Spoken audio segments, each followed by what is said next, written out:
Hello दोस्तों, कैसे हैं आप। देखिए, आज हम 5 ऐसे एमसीक्यूज़ को देखेंगे जो बहुत ज़्यादा इम्पॉर्टेंट है और जनरल अकाउंटिंग सब्जेक्ट से रिलेटेड हैं। इसलिए इस वीडियो को आखिर तक ज़रूर देखिएगा और अगर आप इस चैनल पर नए आए हैं तो इस चैनल को सब्सक्राइब ज़रूर कर लीजिएगा फ्रेंड्स। चलिए आज की इस वीडियो को शुरू करते हैं। पहला क्वेश्चन है दोस्तों, a customer returns goods to a supplier, how does the supplier record this in his laser.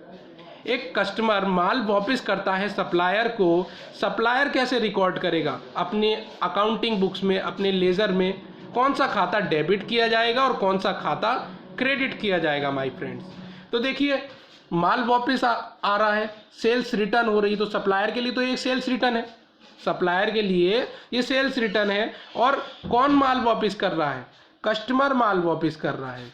तो यानी किसको माल बेचा था सप्लायर ने, कस्टमर को सोल्ड किया था, he had sold goods to customer.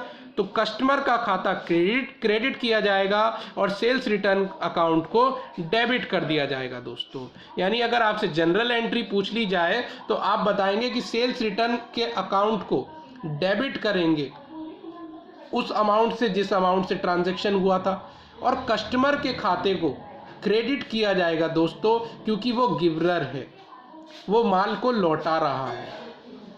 Receiver debit करते हैं, गिवरर क्रेडिट किया जाता है, इसलिए कस्टमर के खाते को क्रेडिट और सेल्स रिटर्न अकाउंट को डेबिट किया जाएगा। और नरेशन आ जाती है नीचे, बीइंग सेल्स रिटर्न रिसीव्ड। देखिए एक्सप्लेनेशन देख लेते हैं।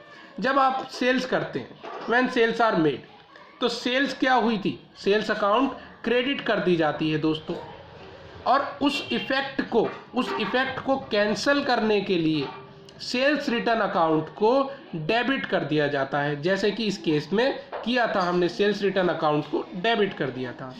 कस्टमर क्या था दोस्तों, कस्टमर एक गिवरर था, तो उसका खाता क्रेडिट कर दिया गया था। आई होप आप ये समझ गए होंगे। तो एंट्री क्या हो जाएगी कि सेल्स रिटर्न डेबिट और sales return account debit to customer's account, customer का नाम आ जाएगा जो भी कस्टमर होगा। Question number 2, identify the incorrect statement. इसमें आपको गलत स्टेटमेंट, रॉन्ग स्टेटमेंट को पहचानना है। देखिए ऑप्शन अगर डी देखें तो सोल्ड गुड्स फॉर कैश, अगर आप माल कैश बेसिस पे बेचते हैं, गुड्स को बेचते हैं, तो कैश तो आपके पास क्या होगा, कैश आपके पास इंक्रीज हो जाएगा, भाई कैश आ जाएगा, और स्टॉक डिक्रीज हो जाएगा क्योंकि गुड्स क्या है किए आपने, सोल्ड किए हैं। ये तो सही है ट्रांजैक्शन। दूसरा देखते हैं सी, रिसीव्ड कैश फ्रॉम डेटर, आप कैश रिसीव कर रहे हैं, किससे कर रहे हैं, डेटर से कर रहे हैं। तो जब आपके पास कैश आ जाएगा तो डेटर्स क्या हो जाएंगे, डिक्रीज हो जाएंगे। यानी डेटर्स कौन है, देनदार लोग हैं जो पैसा देंगे आपको, तो पैसा उन्होंने दे दिया तो डेटर्स डिक्रीज हो जाएंगे। अच्छा, बॉट गुड्स ऑन क्रेडिट, अगर आप परचेज करते हैं गुड्स और किस बेसिस पे, उधार बेसिस पे, क्रेडिट बेसिस पे, तो आपका स्टॉक क्या होगा, स्टॉक आपका इंक्रीज हो जाएगा दोस्तों, क्योंकि आपने माल खरीदा है तो स्टॉक इंक्रीज। साथ ही साथ में आपके क्रेडिटर्स यानी जो आपकी लाइबिलिटी है वो भी तो इंक्रीज हो जाएगी, क्योंकि आपने माल उधार बेसिस पे खरीदा है, इसलिए ये भी सही है ट्रांजैक्शन। तो गलत क्या है फिर, गलत यानी इनकरेक्ट स्टेटमेंट है ऑप्शन ए, यानी पेड क्रेडिटर्स बाय चेक। अगर आप चेक के माध्यम से क्रेडिटर्स को पे करते हैं तो बैंक का बैलेंस क्या हो जाएगा दोस्तों, डिक्रीज हो जाएगा, बैंक का बैलेंस डिक्रीज हो जाएगा। और साथ साथ में क्रेडिटर्स भी तो डिक्रीज होने चाहिए, क्योंकि भाई आप पे कर रहे हैं क्रेडिटर्स को, अपने लेनदारों को, तो क्रेडिटर्स भी तो डिक्रीज होंगे। तो यहाँ पर तो इंक्रीज दिखा रखा है, इसलिए ये गलत है स्टेटमेंट।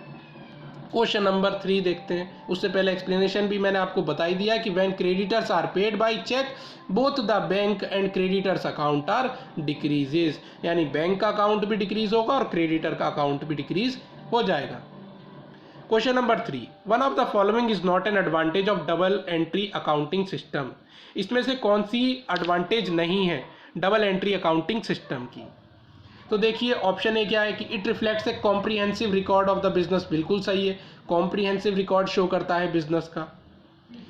दूसरा, it this accounting system can be adopted by any type of organisation, बिल्कुल सही है कि सभी तरह की ऑर्गेनाइजेशन इस अकाउंटिंग सिस्टम को यानी डबल एंट्री अकाउंटिंग सिस्टम को अडॉप्ट कर सकती हैं।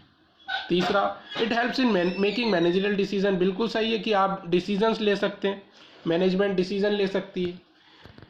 चौथा क्या है, इट कैन हैंडल इन्फ्लेशन, क्या ये इन्फ्लेशन को हैंडल कर सकता है? नहीं। सो ये ऑप्शन आपका डी सही हो जाएगा, क्योंकि यहाँ पे पूछा गया था, ये एडवांटेज नहीं है, तो इन्फ्लेशन को हैंडल नहीं कर सकता। क्वेश्चन नंबर 4 आ जाते हैं। Reshma has return goods, Reshma माल वापस करती है। कितने रुपए का दोस्तों? 10,000 रुपये का। किसको? राजेश को, क्योंकि उसने देखा कि माल जो था वो डिफेक्टिव था। तो कौन सा अकाउंट बनाएगा? कौन?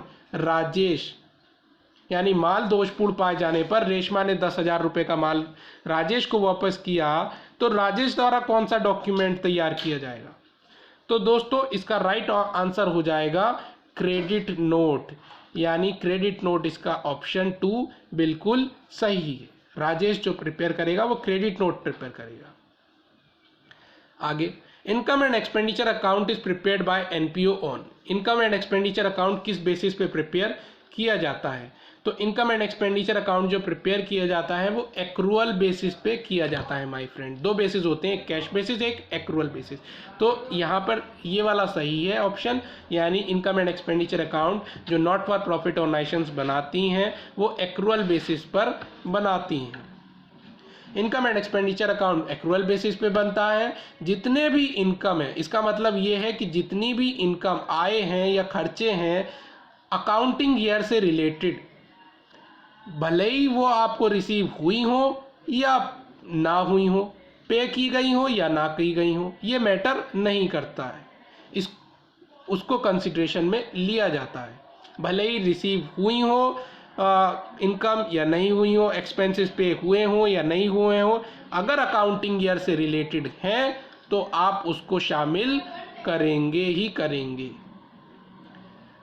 अच्छा, next point, expenditure is recorded. Expenditure दोस्तों इसमें डेबिट साइड पे रिकॉर्ड किए जाते हैं और जितनी भी इनकम है वो क्रेडिट साइड पर की जाती है।